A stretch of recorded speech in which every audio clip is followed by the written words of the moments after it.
So these are my two compost heaps. The one on the right is almost empty, and that's soil that's been made over a year. And the one on the left is a mixture of things that haven't yet composted down and things that has composted down, which shall be at the bottom. So this is my good soil. This has been composting for a long time, and this was all at the bottom of a variety of stuff. And you can see I've taken the cover off. The cover's there to stop the rain, just washing all the goodness through the compost heap. So I'm using my compost to fill in holes in the garden, but in the compost is bits of twigs and things like that. So I'm going to take them out, all these bits of twigs, and I'm going to put them in a bucket, and they'll be put back into the compost heap so they can fully compost down for next time. So now I have my empty compost heap that I'm going to fill with the twigs and things that I moved before, but I've split them down, and the ones that are too strong or too big to break into bits I've put in a bucket, and I'll decide what to do with them later because they'll hardly compost down.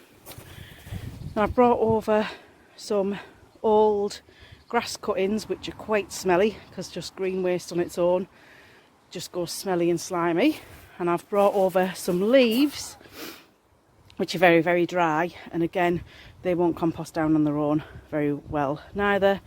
And then some other mixed things, and obviously stuff that was already in my compost heap, which was a lots of chippings and things that hadn't composted down very well from the top of the old pile. So I'm going to mix them all together in different amounts. So mix all the part composted stuff down, the chippings, the old grass, the cuttings and the leaves, and make sure it's all mixed together so it's a good mix of green and brown. And then instead of just staying dry and instead of going slimy, it should end up nice and brown and composty.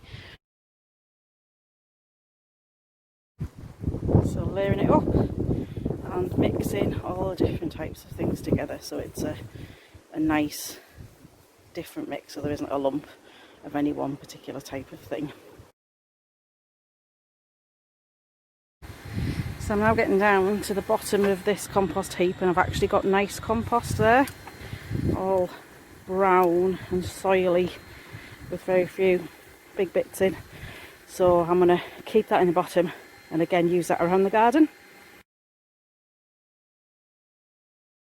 So there's our mix of stuff, and there's the nice dark mostly compost in there that I'll use another day.